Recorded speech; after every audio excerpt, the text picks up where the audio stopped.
Hello student, कैसे हैं आप सभी। आई होप आप सभी अच्छे होंगे। स्वागत है आप सभी का मेरे चैनल कॉमर्स हंट पर। स्टूडेंट, जैसा कि आप सभी को पता है आज डेट है 25 अक्टूबर 2020। तो 25 अक्टूबर 2020 के टॉप करंट अफेयर्स कौन से हैं उसके बारे में डिस्कस करते हैं। ऐसे स्टूडेंट जिन्होंने इस चैनल को सब्सक्राइब नहीं किया है तो इस चैनल को सब्सक्राइब कर लीजिए और साथ ही साथ जो बेल आइकन है उसे भी क्लिक कीजिए, जिससे रेगुलर अपडेट्स एंड नोटिफिकेशन आपको मिलते रहें। Student, if you like the content and this video, then like share this video to your friends and relatives. Student, आप हमारे चैनल को सोशल मीडिया हैंडल्स पर भी फॉलो कर सकते हैं on Facebook, Instagram, Telegram, WhatsApp and Twitter. अगर आपको ये वीडियो या इस वीडियो की जो PDF फॉर्म है उसकी नीड है तो उसके लिए आप हमारा जो ग्रुप है टेलीग्राम पर उसे ज्वाइन कर सकते हैं कॉमर्स हंट के नेम से। अगर आप किसी कॉम्पिटिटिव एग्जाम्स की तैयारी कर रहे हैं तो आप इस सीरीज़ को रेगुलर देखते रहिए और करंट अफेयर से अवगत होते रहिए, जिससे ये सीरीज़ आपके लिए बेनिफिशियल हो और आप कॉम्पिटिटिव एग्जाम में करंट अफेयर के पोर्शन में 100 आउट ऑफ 100 स्कोर कर सको। स्टूडेंट, आज का पहला क्वेश्चन है, नाटो ने किस देश में अंतरिक्ष केंद्र बनाने की घोषणा की है। In which country NATO announce to create space centre. Right answer है जर्मनी। ठीक है, तो बेसिकली क्या है, जर्मनी में क्या किया है, नाटो ने अपना जो भी स्पेस सेंटर है उसे क्रिएट करने की घोषणा की है। क्वेश्चन नंबर 2 है, अंतर्राष्ट्रीय श्रम संगठन की गवर्निंग बॉडी का चेयरमैन किसे बनाया गया। Who was made the chairman of governing body of the international labour board.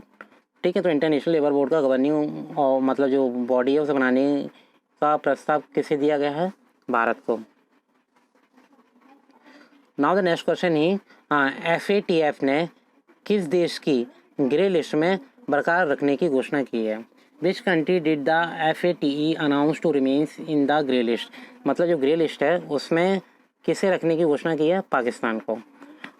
Now question number 4 is Forbes. ठीक है, फोर्ब्स द्वारा जारी भारतीय सार्वजनिक उपक्रमों की सूची में शीर्ष पर कौन है। Who top the list of Indian PSUs release by Forbes. तो इसका राइट आंसर है NTPC। Now the next question is, निम्न में से कौन सा दिवस प्रत्येक वर्ष 24 अक्टूबर को मनाया जाता है। Which of the following day is announce on 24 October every year. हर साल 24 अक्टूबर को कौन सा डे मनाया जाता है, अंतर्राष्ट्रीय और संयुक्त राष्ट्र दिवस, जिसे हम बोलते हैं United Nations day. Now question number 6 is, हाल ही में साद अल हरीरी को एक बार फिर से कहाँ का प्रधानमंत्री बनाया गया। Recently Saad al Hariri was once against appointed prime minister of which country. तो किस कंट्री का बनाया गया है, लेबनान का।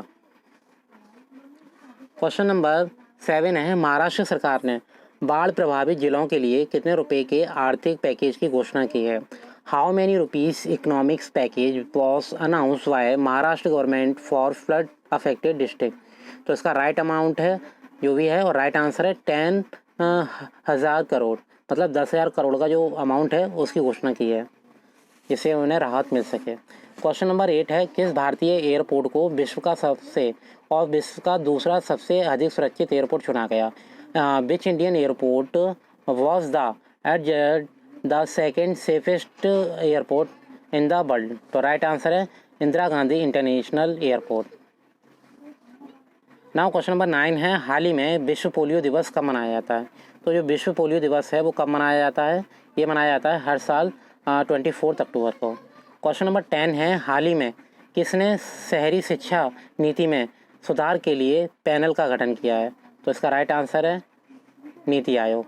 ठीक है, जो भी शहरी शिक्षा है उसमें सुधार के लिए जो भी ये गठन किया है पैनल का, उसका नाम है नीति आयोग। क्वेश्चन नंबर 11 है, हाल ही में IMF इंटरनेशनल मॉनेटरी फंड में शामिल होने वाला 119वां शहर और सदस्य कौन सा देश बना। तो इसका नाम है अंडोरा। ठीक है, ये कौन सा सदस्य बन गया है IMF का 119। ठीक है, क्वेश्चन नंबर 12 है, हाल ही में किस राज्य सरकार ने स्वास्थ्य सुरक्षा अभियान चलाने की घोषणा की है। तो इसका राइट आंसर है छत्तीसगढ़। क्वेश्चन नंबर 13 है, हाल ही में किस राज्य सरकार ने नई औद्योगिक नीति 2020 टू 2025 की घोषणा की है, मतलब 2020 से 2025 की जो घोषणा की है वो कौन सा राज्य है? कर्नाटक। क्वेश्चन नंबर 14 है, हाल ही में टोयोटा क्लोर्स्कर मोटर ने किस बैंक के साथ समझौता किया? तो जो टोयोटा मोटर्स कंपनी है उसने किस बैंक के साथ समझौता किया है? तो इसका राइट आंसर है bank of Baroda. Question number 15 है, हाल ही में किस देश ने चीन से कोविड-19 टीके की खरीद को खारिज कर दिया है? ठीक है, तो चीन से कोविड-19 के जो भी टीके हैं उसे खारिज किया किस देश ने? ब्राज़ील ने। क्वेश्चन नंबर 16 है, हाल ही में किस राज्य की पुलिस ने क्षेत्रीय बोलियों में बात करने की घोषणा की है? तो इसका राइट आंसर है उत्तर प्रदेश। एंड आज का लास्ट क्वेश्चन है क्वेश्चन नंबर 17, हाल ही में किस बैंक ने 129 करोड़ रुपए का शुद्ध लाभ दर्ज किया है? मतलब 129 करोड़ रुपए का शुद्ध लाभ किस बैंक ने अर्जित किया है? तो इसका राइट है आंसर है यस बैंक। ठीक है, तो यस बैंक ने ये लाभ अर्जित किया है। तो आई होप स्टूडेंट आपको ये वीडियो अच्छे से अंडरस्टैंड हो गई होगी। ठीक है, और जो सारे क्वेश्चन है उसमें क्लैरिटी हो गई होगी। If you have any doubt और any query you can comment in a comment section box. तो आज के लिए इतना ही। Thank you, bye bye, take care.